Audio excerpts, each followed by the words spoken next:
The wind in eastern Montana has a way of sounding like voices when it moves through the telephone lines. On quiet mornings, it carries the low hum of something distant. Not quite thunder, not quite human. Just that hollow tone that makes you glance over your shoulder. I used to ignore it, driving my old postal route through empty fields and forgotten roads. But that morning, the air felt heavier, like it was waiting for something to begin. The sky was the color of tin, and frost clung to the mailbox lids as I stopped along the gravel shoulder. I had delivered to those same 15 houses for over 20 years. Every stop, every turn, every barking dog was muscle memory. Routine, predictable. Until I noticed a scrap of paper tangled in a barbed wire fence, flapping weakly against the wind like it wanted to be seen. I almost drove past it. But something, curiosity or maybe that whispering wind, made me reverse. It wasn't trash. It was a torn calendar page, half-folded, edges curled and brown with dust. March 14th, 2026. That date hadn't come yet. The paper felt warm when I touched it, though the air was freezing. There were faint notes written across the bottom in pencil, shaky, rushed handwriting, names, a few times, a short phrase. It was hard to read, but I remember one line clearly. Car crash at 6:12. The letters pressed so deep into the paper they nearly tore through. I didn't know it then, but that moment, standing alone by the fence, holding a day that hadn't happened, was the last ordinary morning I would ever have. I slipped the page into my coat pocket and kept driving. But from that day on, the air never felt right again. Engines stalled near the same stretch of road. Radios cut to static. And each night, when I checked the calendar hanging in my kitchen, I swear I could hear the next page rustling, like something was turning it ahead of time. I've lived in Custer County my whole life. It's the kind of place where people measure time by the weather, not the clock. Winters drag like old stories, summers pass in a blink, and the months in between just blur. After my wife died, I stayed. The house was too quiet, but the roads kept me company. Delivering mail felt like proof that the world was still moving, even if I wasn't. The town itself is small enough to disappear from most maps. 2 diners, 1 gas station, and a church that only opens when there's a funeral. The radio loses signal halfway down Main Street, and at night, the whole place hums with that low electric buzz from the power lines.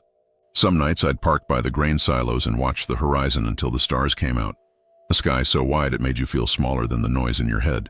People around here notice everything, but they don't talk about much. They'd seen me with the calendar page tucked in my logbook, asked what it was, and I'd just say, something someone dropped. No one pressed further. In a town this quiet, strange things don't make headlines. They just sink into the dust. Still, I couldn't stop looking at it. The handwriting seemed familiar, like someone I'd met once but couldn't place. And the way the paper smelled, dry earth, iron, and something faintly sweet, made my skin prickle. I tried burning it one night, but the match went out before the flame reached the edge. I didn't try again. That was the first week of March. The date written on the page, March 14th, was getting closer. Each sunrise seemed a little dimmer, the silence on the road heavier. And though I never told anyone, I started keeping a second calendar by my bed, counting down, not to the next delivery, but to whatever was waiting for me on that day. The page stayed in my coat because I didn't know where else to put it. Frost clung to the mailbox rail that morning, and the wind carried that hollow sound through the wires again, the one that makes empty fields feel like they're breathing. I started the truck, let the heater wheeze to life, and told myself to forget it. But I couldn't. You can't forget something that feels like it's already waiting for you. My route was the same as it had been for 20 years. Quiet back roads, the same dozen houses, the same barking dogs. Routine. That's what I liked about the job. It kept the world predictable. But as I drove, I found myself touching the pocket where the torn calendar page sat folded. The paper's edges were rough, almost burned, and the pencil at the bottom, car crash at 6:12, pressed deep enough to scar the paper. The first sign came early. At the elementary school, Mrs. Cooley met me at the back door with her coat zipped up to her chin. "Morning, Henry. Might call it soon. Boiler's gone again." I nodded, pretending it was just small talk, and kept driving. By the time I circled back into town, the digital sign outside flashed, "No classes today," in dull red. Just like the note had said, school closed. By noon, the radio cut out on the east side. Static, nothing more. I took the frontage road past the substation. One of the gates was open, swinging slightly in the wind. A repair truck idled outside with its hazards on. A worker shouted something I couldn't hear, and then the streetlights flickered, once, twice, then steady again. Power out, East Grid. That night I sat at my kitchen table with both calendars in front of me, my own and the torn one. The kitchen clock ticked unevenly, as if hesitating before every minute. I wrote the day's events in my notebook, trying to make them sound ordinary. School closure, power issue, heavy wind.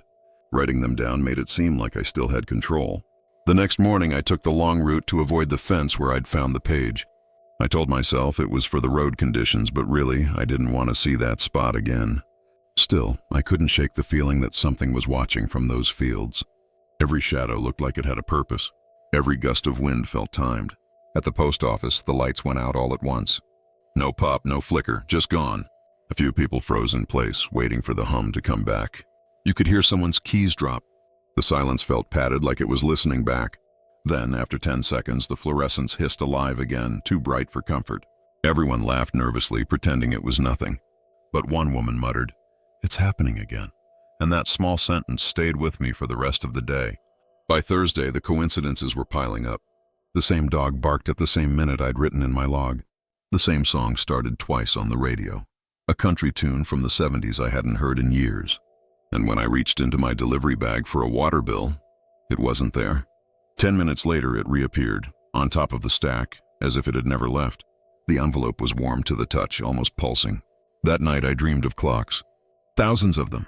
Their hands all pointed to 6:12, but every time I blinked, the numbers slid backward, 6:11, 6:10, then back again, as if the world was rewinding itself by inches. I woke with my pulse racing and the faint smell of smoke in the house. There was no fire. Only cold air seeping through the window cracks and the faint rustle of paper from the table, like something being turned before its time. I didn't tell anyone about the page. In towns like ours, people remember oddities better than names. If I told them I'd found a page predicting real events, it'd live longer than I would. So I kept driving my route, pretending everything was fine. But small things kept breaking. Clocks losing seconds, mailboxes stuck open, radios whispering fragments of words. Even the dogs barked out of sync, like the world had lost its rhythm. Saturday morning, I decided to test it, to stand in the way of whatever was happening. One of the lines on the page said, "Mailbox fire at Miller's Bend." A minor thing, but close enough to watch. I drove there early, parked by the cottonwoods, and waited. The creek beside the road whispered over stones, its sound thin and quick. I checked my watch. 11:55 a.m. 5 minutes later, a contractor's truck rolled past. The driver tossed a cigarette out the window. The ember landed in a pile of leaves under the Miller mailbox, and for a moment I saw a tiny orange spark, just enough to breathe. I jumped out, slapped at it with my cap until smoke rose from the fabric. The fire died before it could start. The driver didn't even notice. I looked at the mailbox. The paint had blistered near the flag, leaving a small, shiny dent, a perfect teardrop of melted red. I had stopped the fire, and yet the mark still appeared. The event had happened, just in a smaller way. The page hadn't been wrong. It had simply adapted. That thought sat in me like a stone. I realized I wasn't reading predictions. I was reading corrections. Whatever was written didn't need to occur exactly. It only needed to leave a trace. When I returned home that night, I laid the torn page on the table beside my own calendar. March 14th stared back, the date written at the top in fading ink. 10 days away. The note at the bottom, car crash at 6:12, seemed deeper than before, as if it had pressed itself further into the fibers.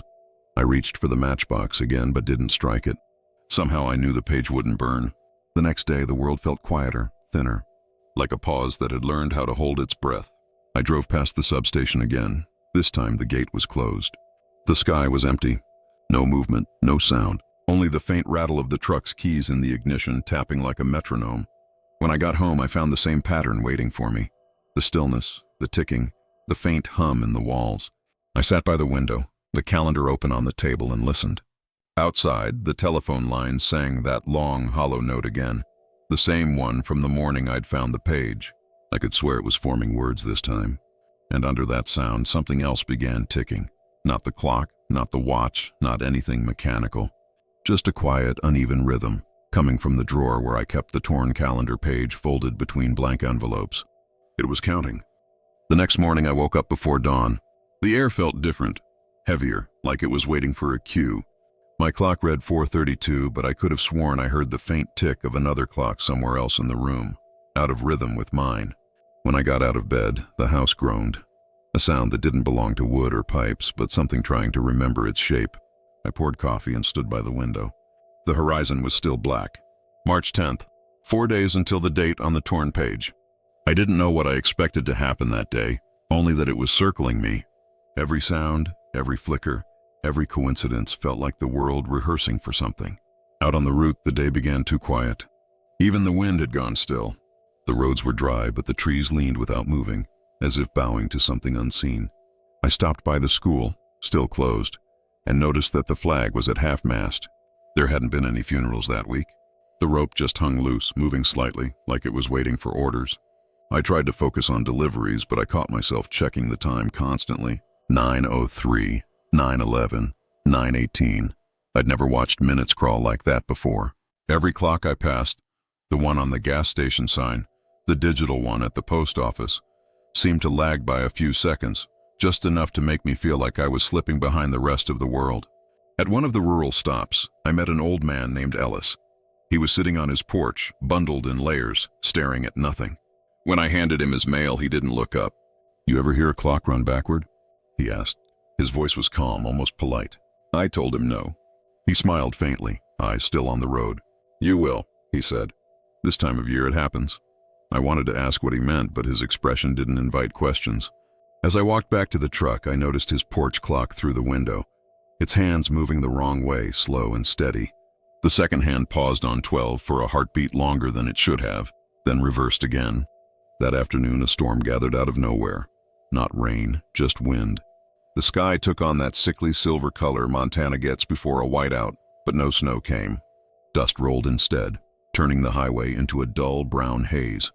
My radio picked up nothing but low static, like breathing. At 6:10, I was halfway down County Road 9 when I felt the pull. Not gravity and something else. My chest tightened. I checked the clock on the dash. 6:12, the engine sputtered once, twice, then died. The truck coasted to a stop in the middle of the empty road. Outside, the world held its breath. No wind, no insects, not even birds. It was as if the whole landscape had pressed pause. I sat there, staring at the clock, waiting for it to move to 6:13. It didn't. It just stayed there, the second hand trembling against the glass. I looked out the window and saw someone standing near the fence line. A man facing away. He was wearing the same coat I was wearing. I blinked and he was gone. The second hand jumped forward and sound returned. The hum of the engine, the wind, the faint echo of tires far off down the road. The truck started on the first try. When I got home, I went straight to the table. The torn page was still there, folded neatly where I'd left it. But the handwriting at the bottom had changed. There was a new line below car crash at 6:12. It read, "Witnessed." I sat down, staring at it until my eyes blurred. That word, witnessed, didn't mean something that would happen. It meant something that already had. That night I couldn't sleep. The clocks ticked unevenly in different rooms, like they were whispering to each other through the walls. I turned the bedroom one to face the wall, but I could still hear it counting wrong.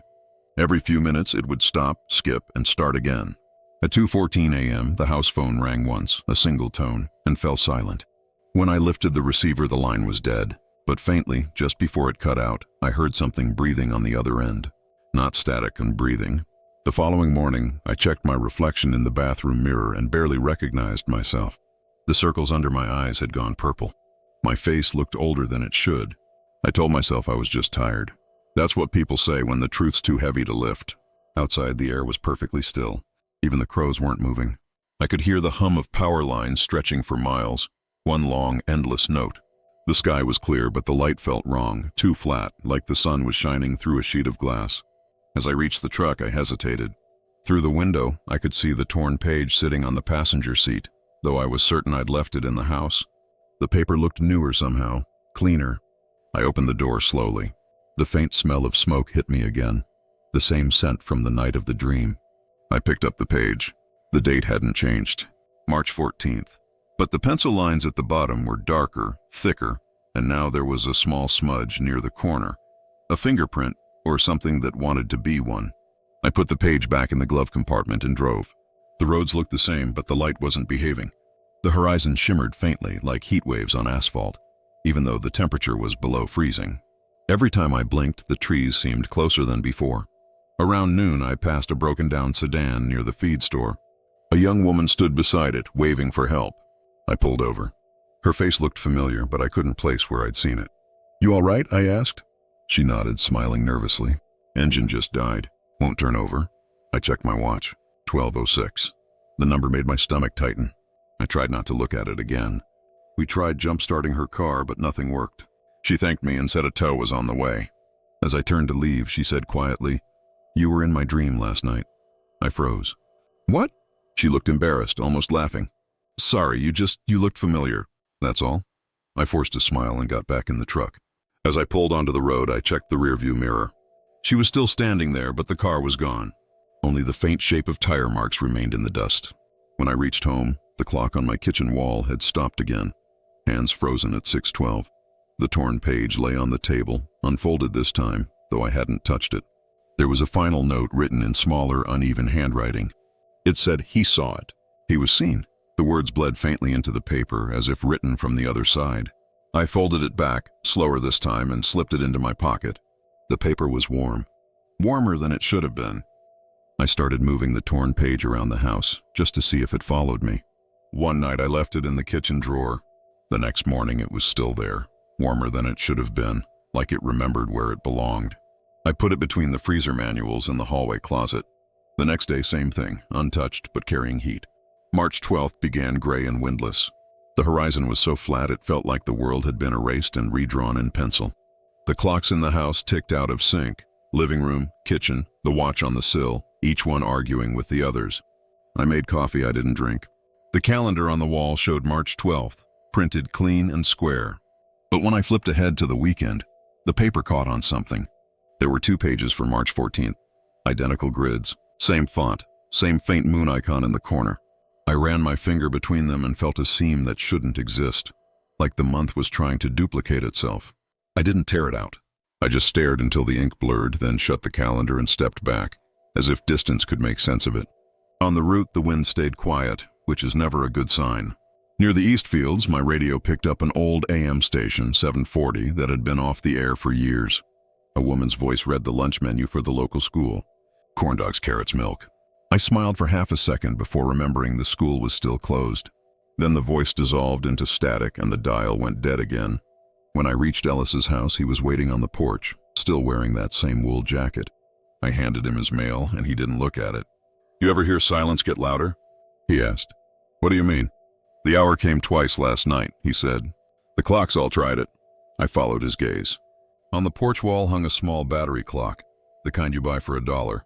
The hands pointed to 6:12, and the plastic cover was fogged on the inside like someone had breathed on it. "I moved it," he added. It moved back. I didn't answer.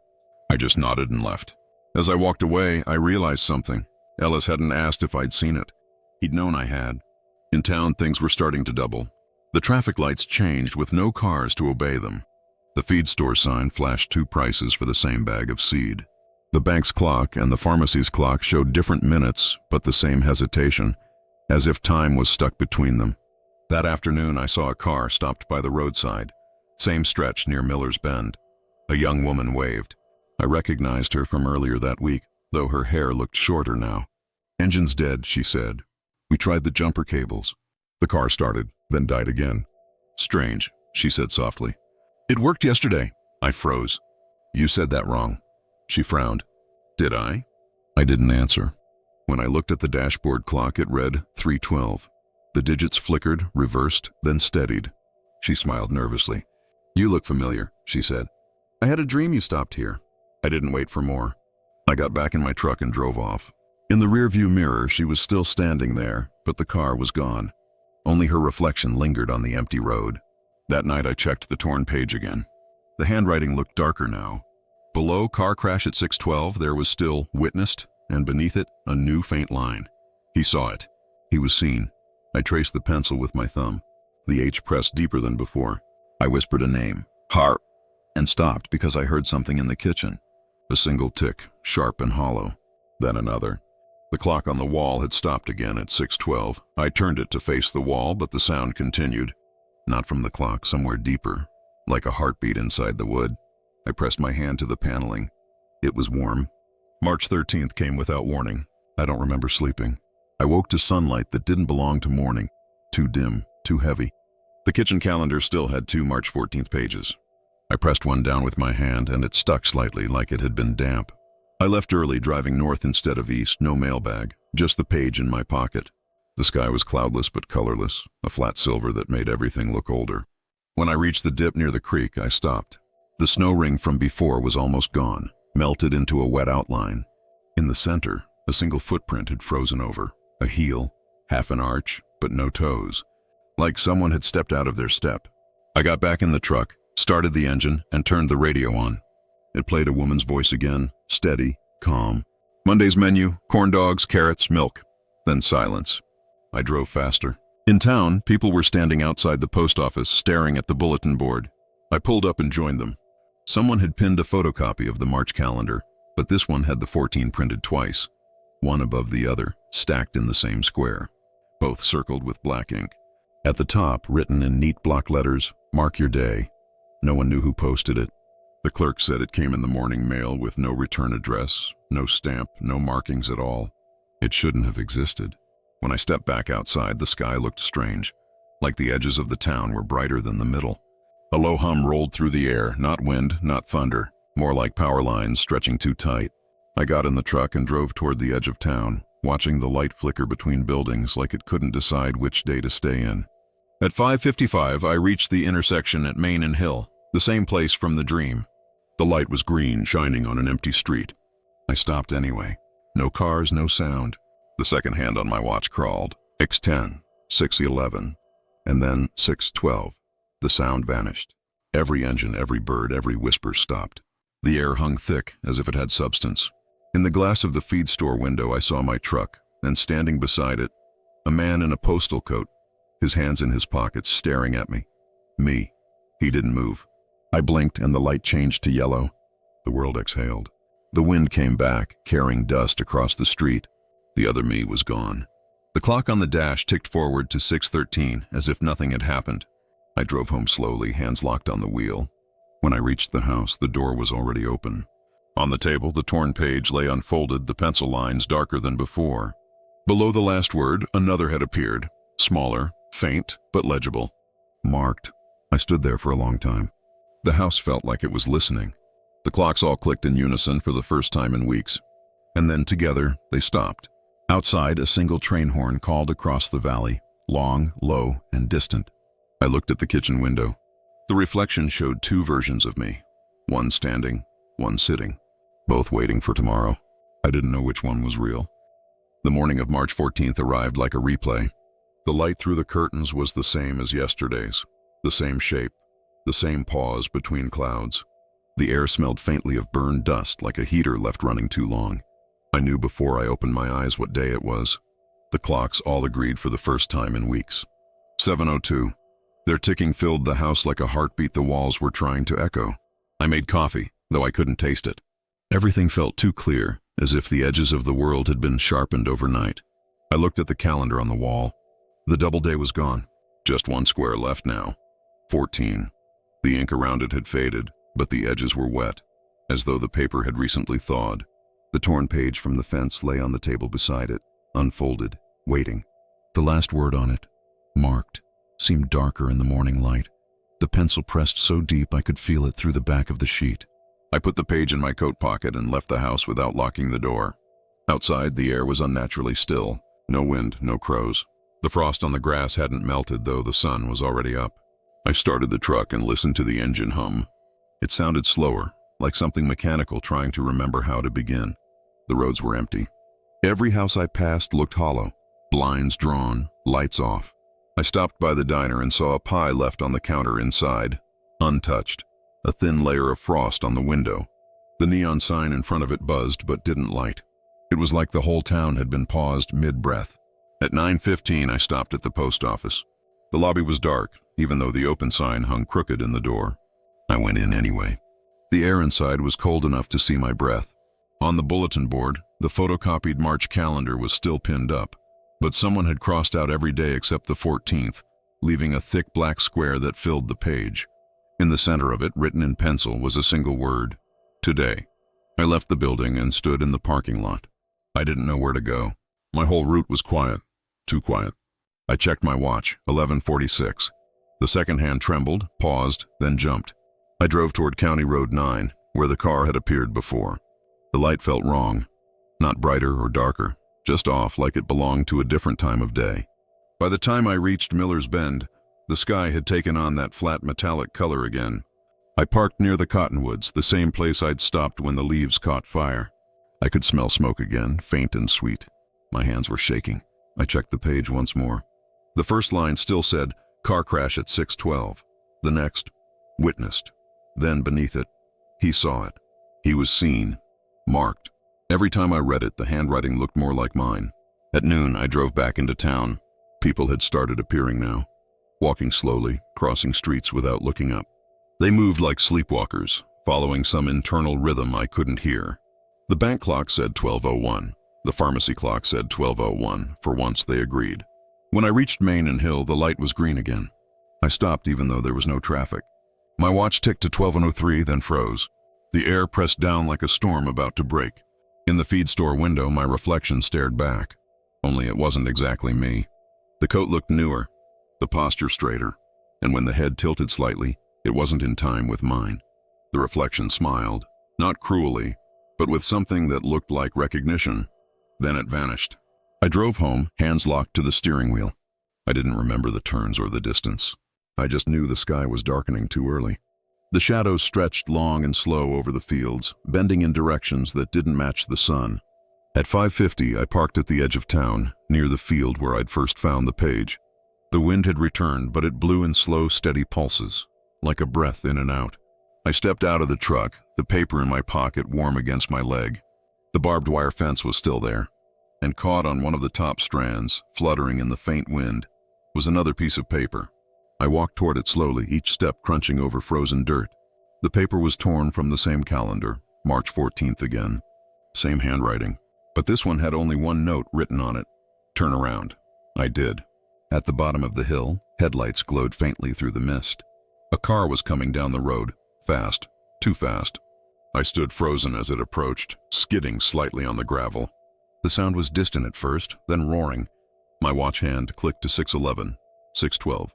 The car veered right, tires screaming. It hit the ditch, rolled once, and landed upside down just 20 yards from where I stood. The sound of metal folding in on itself echoed through the field. Then silence. I ran toward it, heart pounding. The air smelled like burning oil and cold metal. Smoke rose from the hood. I dropped to my knees and looked inside. The windshield was cracked, the glass shimmering in the fading light. The driver's hand hung limp from the seatbelt. It was wearing my watch, the same old postal coat. The same cut on the left hand from where I'd nicked myself days ago. My own face stared back at me, eyes half open, mouth slack. A small trickle of blood ran along the cheek, freezing before it reached the chin. The watch on his wrist read 6:12. I stumbled back, gasping. My legs went weak. The torn page slipped from my pocket and landed in the dirt beside the wreck. The wind lifted it slightly, enough for me to see new writing that hadn't been there before. Delivered. The headlights flickered once, then died.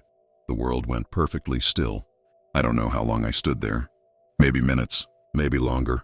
Eventually, the air began to move again, slow and cautious, like the earth was deciding whether to start over. The frost on the grass melted in a thin, quiet ripple that crept toward my boots. In the distance, I heard a siren winding up, too slow to sound real. I turned and started walking back toward town. My breath came out in small white ghosts that didn't drift away. They hung there, suspended, waiting. When I reached the truck, the door was open. The engine was idling. Inside, on the passenger seat, another torn page waited. The same handwriting, same rough edge. Only the date had changed. March 15th. Below it, a single new line. He left the day behind. I sat in the driver's seat and listened to the engine hum. The clock on the dash ticked once, then stopped again at 6:12. The headlights turned on by themselves, cutting through the fog like two pale eyes. The road ahead looked endless, stretching into a color I didn't recognize. I didn't touch the wheel. The truck began to roll forward on its own, slow, steady, silent. I woke to sunlight that didn't belong to any morning I knew. It was too gold, too gentle, and carried no warmth. The air in the house felt untouched, as if it had waited politely for me to return. The clock on the wall had stopped again at 6:12, but the shadows in the room were wrong for that hour. For a while, I didn't move. The sound of the wind outside was soft, slow, as though it was breathing for me. When I finally stood, the boards beneath my feet didn't creak. The kitchen smelled faintly of smoke and coffee, though the pot was cold. On the table, the torn calendar page was gone. In its place lay a sealed envelope with no address, just my name written across the front in the same careful pencil. I turned it over. The flap wasn't glued shut. It simply rested in place, waiting. Inside was another page from the same calendar, this one dated March 15th. The writing below the date was short, only 3 words: "Keep delivering time." I stared at it until the words stopped meaning anything. Then I folded the page and slipped it into my coat pocket out of habit, the same pocket that had carried the first one. Outside, the world was clean and still. The roads were dry. The frost was gone. Birds perched on the telephone wires but didn't sing. I started the truck and listened as the engine turned once, caught, and settled into an easy idle. The clock on the dash ticked. 7:01. As I drove, everything looked a few inches out of place. The mountains on the horizon leaned slightly west as if drawn in a hurry. The sky seemed lower, pressing down on the tops of trees. Yet the route itself was perfect. Every fence, every box, every familiar bend. The mail in the back was stacked neatly, though I didn't remember loading it. I took it slow, stopping at each house. The names on the mailboxes were still the same: Croft, Miller, Jensen, Tate, but the yards looked abandoned, the grass too still, the windows faintly mirrored. I placed an envelope in each box anyway. The paper felt thicker than usual, heavier. By the time I reached the school, the parking lot was empty. No buses, no footprints. The flag hung halfway up the pole, limp. I climbed out, walked to the office door, and found it unlocked. Inside, the air was colder. The clocks in the hallway all showed different times, but none of them were right. On the secretary's desk, a single letter waited. My handwriting on the envelope. I didn't remember writing it. It was addressed to Ellis, Route 3. When I reached his house an hour later, the porch was empty. The rocking chair moved slightly in the breeze, but no one sat in it. I placed the envelope on the table beside his coffee cup and turned to leave. That's when I noticed his porch clock. It was ticking backward again, slow even, patient. Back in the truck, I watched the second hand of my watch crawl past 12. It didn't fall forward or backward. It just hovered, trembling. The longer I stared, the more I realized that I couldn't tell whether it was moving at all. The sun began to set early, spreading gold over the fields. Everything shimmered like heat rising off asphalt. I kept driving. The road wound down toward the creek, the same stretch where it had happened. The car wreck was gone. No glass, no marks on the dirt, not even the smell of oil. Just a faint indentation where something heavy had once rested. I parked and stepped out. The fence hummed faintly, a low vibration that ran through the wire and into my hand when I touched it. For a moment, I thought I heard voices on the wind. Not words, just shapes of sound, familiar and far away. I closed my eyes. When I opened them again, the world had changed color. The sky had deepened to that strange blue that comes after sunset but before dark. The kind of blue that hides the horizon. My truck lights were on, though I hadn't turned them.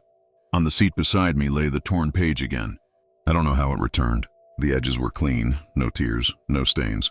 The date still said March 14th, but the time beneath it had changed. 6:12 ongoing. Something in me eased at that. I didn't feel fear anymore, just understanding, quiet and simple. The hour hadn't ended because it wasn't supposed to. It was still out there, circling, waiting for me to keep it moving. I drove through town one last time. The diner windows glowed faintly now, the neon sign spelling nothing in particular. The power lines hummed their endless note. A figure stood by the grain silos, coat like mine, head bowed, but I didn't slow down to look closer. When I passed the post office, I saw letters pinned to the doors, fluttering softly in the evening wind. Each one bore a name I knew. Some had no names at all. It didn't matter. They would reach whoever they were meant for. I turned onto the old county road, the one that curves along the ridge. The valley below shimmered faintly, the lights of town flickering like candles through a thin fog. The radio crackled, a voice whispering through static. In corn dogs. Carrots, milk, then silence again. I smiled. For the first time in weeks, I felt calm. The truck rolled steady, the headlights cutting through the dark like quiet intention. The torn page rested beside me, its pencil marks faintly glowing under the dashboard light. I don't know what happens when you drive past your own ending. Maybe the road just folds. Maybe the day repeats. Maybe every letter I've ever delivered was just another version of myself, carried forward so time could keep pretending to move. The road straightened. The sky turned the color of cold steel. And when I reached the last mailbox on the route, the one without a name, the one set slightly crooked at the edge of the woods, I stopped. I took the page, folded it once more, and slid it inside. The metal door shut with a soft click, like the sound of a clock agreeing with itself. The air grew still. The world exhaled. I looked at the horizon. The sun was neither rising nor setting. It just hung there, paused mid-motion, painting everything in amber and gray. I turned off the engine. The truck kept idling anyway, a steady hum that didn't belong to fuel or machine. I leaned back in the seat, eyes on the line where the sky met the road. Somewhere far off, a clock struck once, 6:12, and this time it didn't stop. I still drive the same roads, maybe not the way I used to, but the turns remember me. The wind still moves through the telephone lines, carrying that low hum. That sounds almost like a name being repeated. Sometimes I stop by the fence where I found the first page. The field has changed shape, more weeds, fewer tracks, but the air there still feels expectant. I never see the sunrise or sunset anymore, just that same amber light stretched thin, like a day refusing to decide which way to go. People must still get their mail. I see letters tucked in boxes. When I pass fresh paper, familiar handwriting, not mine, but close enough to be mistaken. Sometimes I take one and read the first line. It's never addressed to anyone I know. Yet the words always sound like something I once said. Out loud, the hour repeats. The road remembers you were seen. I put them back where I found them. Delivering them feels right, even if I don't know who's waiting. The sound of the engine follows me, quiet and steady, like a heartbeat borrowed from the world. They say time always finds a way to keep moving. But I think sometimes it hands the job to whoever's still listening. If you ever drive through eastern Montana after dark and see headlights behind you that don't seem to gain or fall away, don't be afraid. It's just me running the route like I always did. Maybe ahead of you, maybe behind, maybe both. The clock above the dash will still read 6:12, the second hand trembling between what's coming and what already happened, and the road endless and patient. We'll keep everything exactly as it was meant to be. Once and then again, if the story stayed with you, leave a trace before you go. Subscribe to Fragments of Time, and I'll meet you somewhere in the next one.